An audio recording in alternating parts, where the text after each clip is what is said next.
first scripture reading today comes from John chapter 10, verses 11 through 18. Listen for the word of the Lord. I am the good shepherd. The good shepherd lays down his life for the sheep.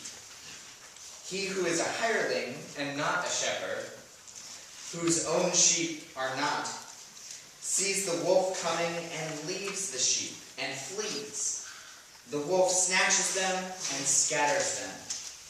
He flees because he is a hireling and cares nothing for the sheep. I am the good shepherd. I know my own, and my own know me. As the Father knows me, and I know the Father, and I lay down my life for the sheep. And I have other sheep that are not of this fold. I must bring them also, and they will heed my voice. So there shall be one flock, one shepherd. For this reason the Father loves me, because I lay down my life, that I may take it again. No one takes it from me, but I lay it down of my own accord. I have power to lay it down, and I have power to take it again. This charge I have received from my Father. Our second scripture reading comes from 1 John chapter 3, verses 16 through 24.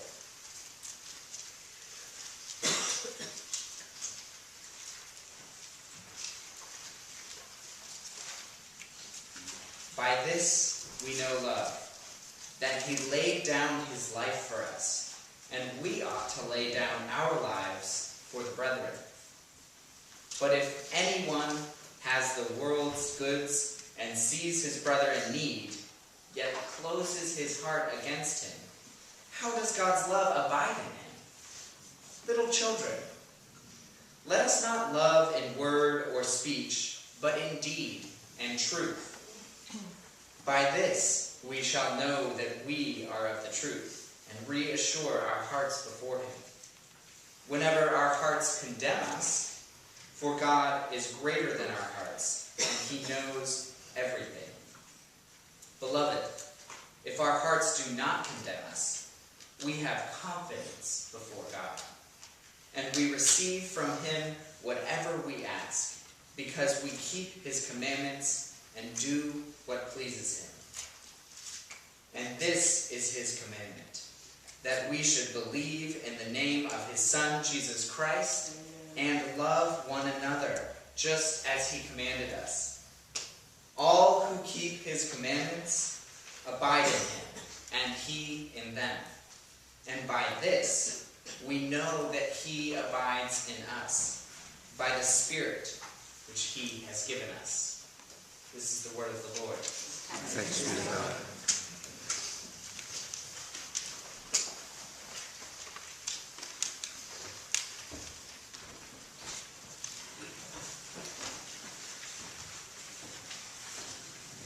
So this side of Easter, we've been wondering what it means to be resurrection people, to be people of Easter. And so the first week of Easter time, we talked about Easter people being sent, right? That we're no longer disciples, people who follow, but we're people who are sent, apostles.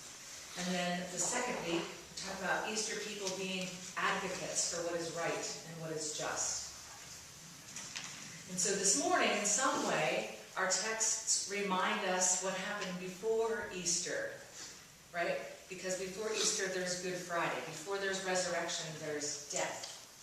Both writers point to this moment of death in the texts that we read this morning. Somehow, as a way for us to know what love is, that's what they're getting at. So the letter of 1 John was actually written before the gospel. And it says, if you remember what Peter just read, we know love by this, that he laid down his life for us. And then the gospel writer has Jesus saying, I lay down my life for the sheep. Both of them recall that moment in time when Jesus laid down his life. In John's tradition, Jesus is completely in control all of the time. Jesus laid down his own life. No one put Jesus to death in John's tradition. It wasn't at the hand of another, right? No, Jesus had full control over all of his actions, over his words, over his breath. And while in full control, he freely gave up his life to death. He made a calculated decision. I could live within the confines of Roman occupation and allow the politics of the day to render me a death sentence. That was a live there, or essentially they're going to put me to death. His calculated choice was he could bow to the religious authorities, right? Turning a blind eye to their traditions that had failed to take care of the weakest members of their community. Or he could continue to speak against this injustice, which would also render him a death sentence. So in many ways, Jesus' death is the result of how he responded to conflict or confrontation. Generally speaking, if you can follow me this way, we respond to conflict in two ways, right? Fight or flight, right? We can fight for something that we want, something that we think is important, or we could flee, kind of save our butt. When faced with conflict or confrontation here, Jesus could have chosen to fight, absolutely. He could have taken arms, he could have rallied the troops, he could have fought the powers of the day, and certainly some of his disciples wanted him to do that. Or he could have fled, right? He could have just stayed away from Jerusalem in the first place, which we could also say some of his disciples wanted him to do that. But he did neither, right? He didn't fight, and he didn't flee. And I would suggest that he chose a third way. He fell. I made that because it starts with the same letter. But what I mean by that is that he humbled himself, right? He put himself secondary to the problem or the conflict or the situation. He sacrificed himself for God's ideals. So he stepped to the side, he fell. In this case, it was a fall all the way to death. But falling doesn't always have to lead to death, right? Choosing to fall could be the only way compromise happens. Choosing to fall could be the only way to maintain a friendship. Choosing to fall often is the only way to actually love someone else, to put yourself aside. This is how I understand the purpose of the cross of Jesus Christ. It is not how I was taught in Sunday school, although I am incredibly grateful for all of the people who taught me in Sunday school and who taught me at different times in my life when I needed to understand God in different ways.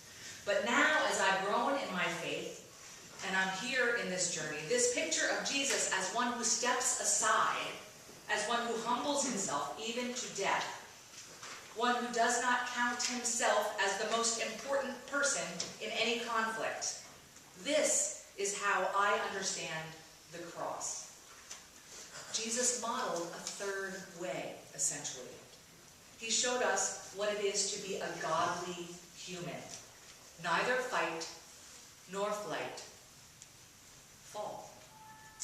So picture with me that we are a group of people in the late 1st century, and our church community is going through growing pains, right? Many of us are from one kind of church, and many of us are from another kind of church, but we all live together now, and it's interesting, this story is not about a merge, but it sounds like it, right?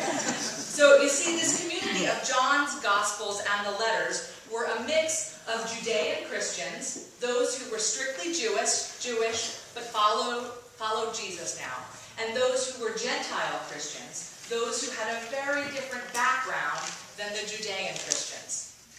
And the longer they worshipped together, the more they tried to figure out who was this Jesus? What was he all about? And the more they found themselves trying to figure it out, the more they found that they disagreed on some things, right? So some of them were beginning to believe that Jesus was God. Not that he just was from God, but that he really was God. And some didn't think that that should be at all because there is only one God. So Jesus can't be God. But of course he could. I mean, God has come to the world in a lot of ways. This is just yet another time that God has become known to us. Last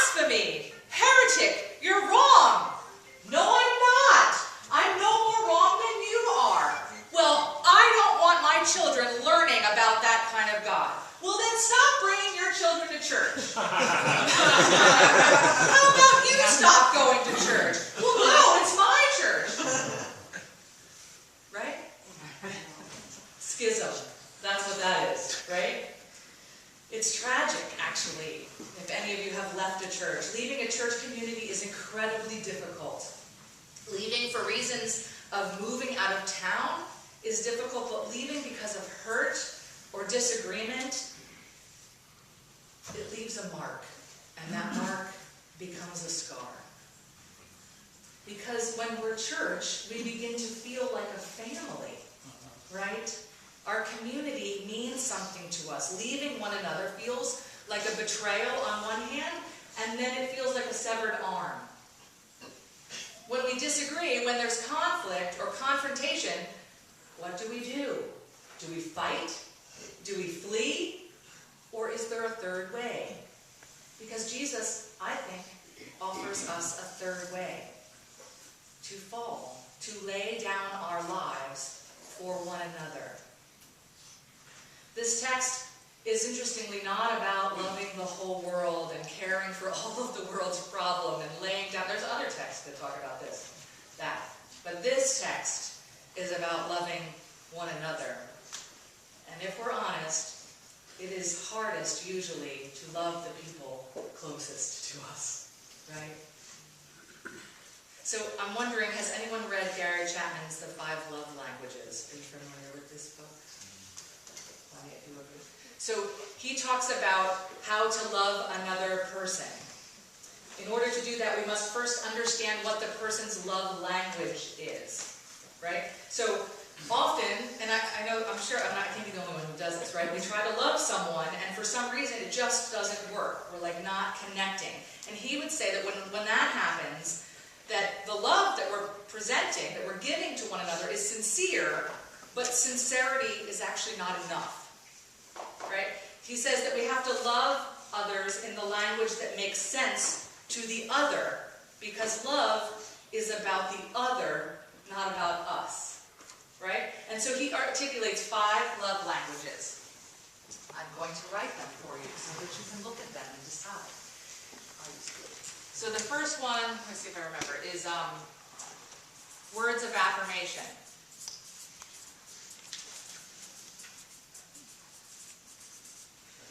Okay?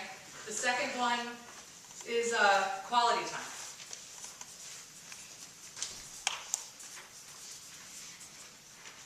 The third one is gifts. The fourth one is try not to walk over my notes here. Oh, for the love of God. Acts of service and then touch. Did you say it? Yeah. So the fourth one is acts of service. They're not in any order. And touch. Okay? Now we all show love in probably all of these ways from time to time with different people. But I would tell you that my number one way of showing love is quality time, right? Like I'll spend a lot of time with someone until we get quality, because quality comes after quantity usually, right? And then my second is probably words of affirmation. I don't know where yours are. Pete's is opposite that, I think, which is a good balance for us, right? But mine isn't this. It's not acts of service, but I'll tell you what, my son Dan, because he's not going to say, I love you, out loud all the time, but he never leaves my house without taking the garbage out. Right? And I kind of giggle at it. Like, 2 hours later, after he's left, I walk in the kitchen and I realize that he's cleaned up the kitchen for me or something, right? So, like, everyone has their natural way to express how they love, right? But here's the thing. What if I didn't know that about Dan? Which I didn't probably for a long time. I'll figure out, right? Then I might be concerned that he doesn't really love me. Because he's not speaking my language. Like, my language is quality time, which actually, this isn't fair if Dan's watching. We spend tons of quality time together. But, like, do you understand how you would miss one another, right? You would say, well, I'm doing all of these things, and I'm loving you, and I'm giving you all the kind of love I know how to give, and that you're speaking a different language than they are. It's just not working, right? So since it's sincere, your love that you're giving is sincere, but sincerity doesn't matter in this case, because you have to figure out what the language is that the person can hear, right? So here, if you want, you can go online and take a quiz and find out what your love language is. If you want really bad, I'll bring my computer into fellowship time and Peter can help you do that, okay? So, but here's 3 questions to ask that might help you get at, if you don't automatically see this and say, oh yeah, I know what one line is, right? So, to yourself, answer these questions. How do you express love to others? If you think about these categories, which one fits you best? And then the next question would be, what do you complain about the most with the people who are supposed to be loving you? In other words, right? Like, do you complain that we don't ever spend time together? Do you complain that you're never doing stuff? You know, do you complain that you don't ever get gifts? That's a big thing. If you have someone in your life that receives love by gifts and you're not a gift giver, it's hard to, you gotta connect somehow, right? And the third question would be, what do you request most often? Which is kind of the same thing as what do you complain about? What do you request from the other most often? So when we're in conflict with one another, we need to find out what the other person's love language is and communicate in that language. So if the person needs words of affirmation, I'll give you some hints, right? If the person that you're trying to love is a words of affirmation person, then set a goal to say a kind, affirming thing every day for a month. Something new every day for a month. Right? If the person needs quality time, then ask the person, what are some things you really love to do? And then do one of them every month for the next 5 months.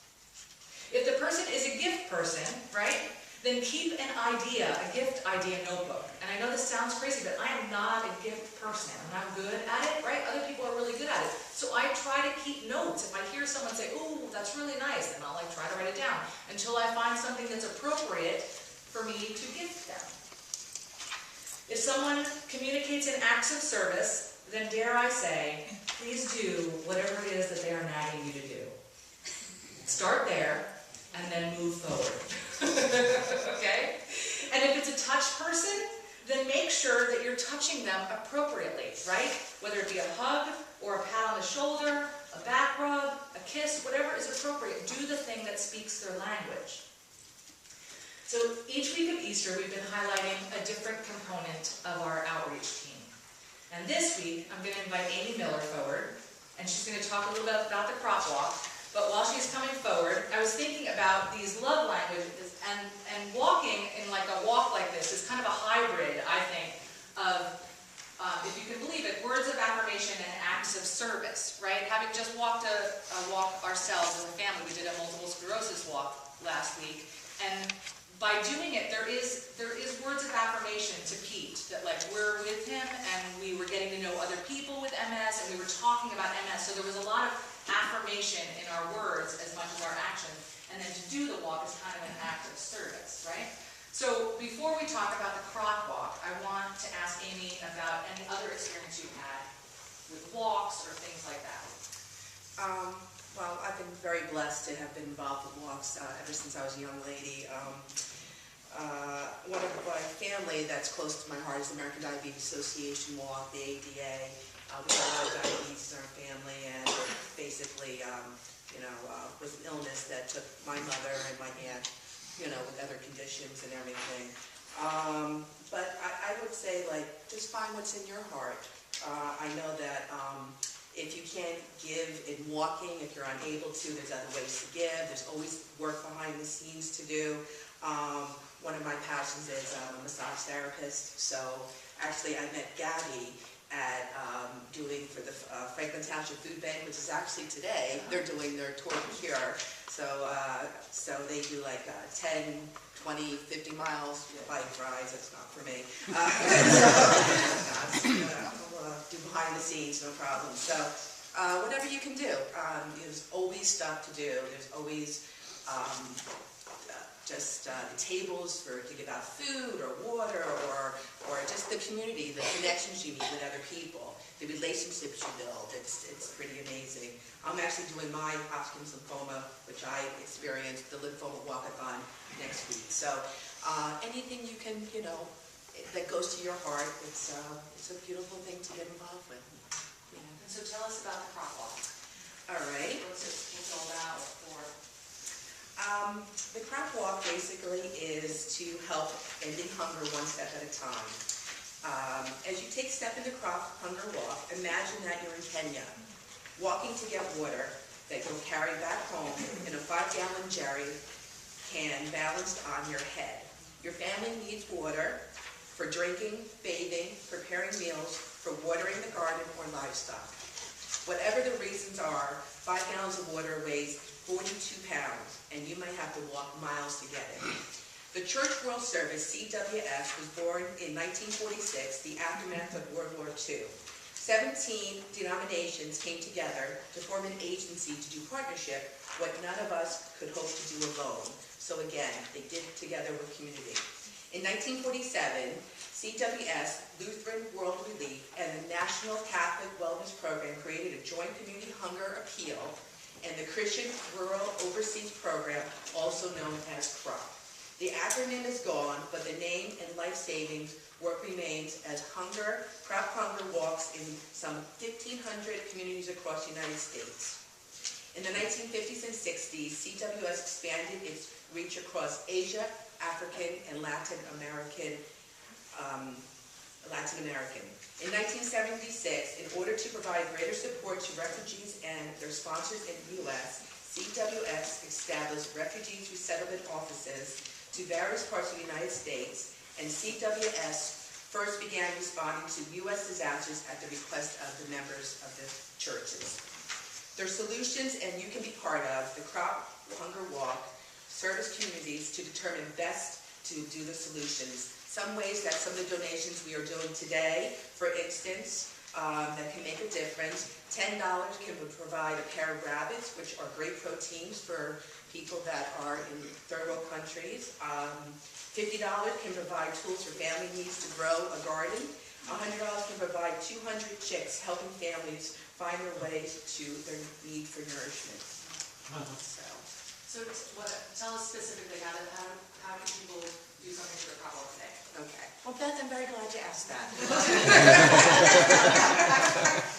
So this afternoon, everyone, we're going to be, if you want, Peter in the back is going to be very happy. If anybody would like to join, you can go in the car with him and drive down to the the Veterans Park, which is 79 Beekman Road. And the registration starts at 12:30 and the walk begins at 1 o'clock. Donation bag is in the narthex. And after the service, if you'd like to give, that would be wonderful. And just to let everybody know, 25% goes to our local South Brunswick Food Bank. So that's one of the things that this organization makes sure that we give back to our local community. So that's great. Okay. Thank you. Thank you, Amy.